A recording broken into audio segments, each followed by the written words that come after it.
Дарга гавчин өнөөдөр ёг сүрэнгийн зохиол Ааруулын амт өгүүлгийг уншиж өгнө. Эцэг апаа өгөө тэгээд юм.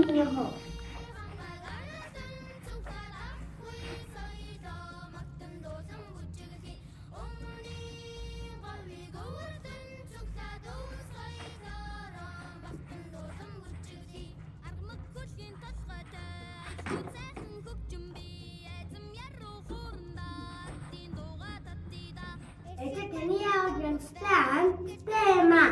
Их ажил хийсэн болохоор амттай даа.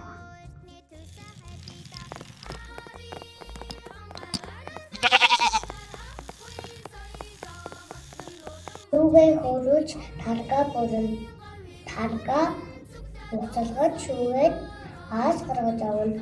Аалза баг зэрэг шүүгээр амталж базаад хэвэнд тарч хатагаад аруул хийдэг.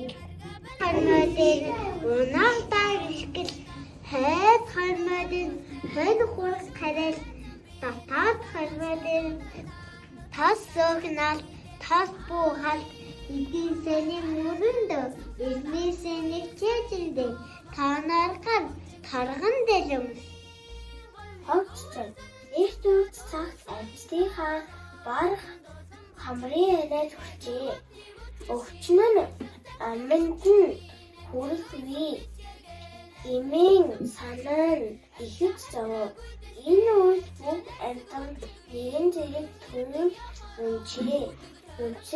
Бүлгийн хүүхдүүдэд гэр бүлийн 15 минутын уншлагыг 1 сарын хугацаанд явууллаа. Эхний 7 хоногийн уншлагаар бүлгийн хүүхдүүдийн 12%, сарын хугацаанд гэр бүлийн уншлагыг хийхэд 60% болж дахиад гарсан. Хүүхдүүд гэртээ уншсан үлгэрээ ангидаа ирээд бусад хүүхдүүдэд ярьж өгснөөр хүүхдийн хэлээрээ нөгөөчөлд чухал нөлөөтэй байлаа. 15 минутын уншлагыг хийхэд эцэг эхчүүд маань хүүхдүүд гэртээ утас болон цахим хэрэглээ багасч байгааг онцлоо. Бид сургуулийн 4 арга зүйгээр үйл ажиллагаа зохион байгуулан ажилласан. Ааруулын амт өгүүлгийг сонгон авч чанга уншлагын арга зүйг хэрэгжүүлж сургуульд үйл ажиллагаатай уялдуулсан. Өгүүлэгт гарч буй дөрүүд болон орчин STEM тоглоомоор бүтээж хүүхдийн сэтгэн бодох болон бүтээлжүүлийг дэмжин бүтээсэн орчиндөө хүүхдүүд жүжигчлэн тоглолт хийж үзүүлсэн.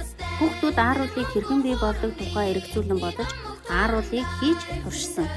Гэр бүлийн уншлагыг 1 сарын хугацаанд давтамжтайгаар зохион байгуулсан нь хүүхэд ном унших, номонд дуртай болж мөн цэцэрлэг гэр бүлийн хамтын ажиллагаа сайжирсан.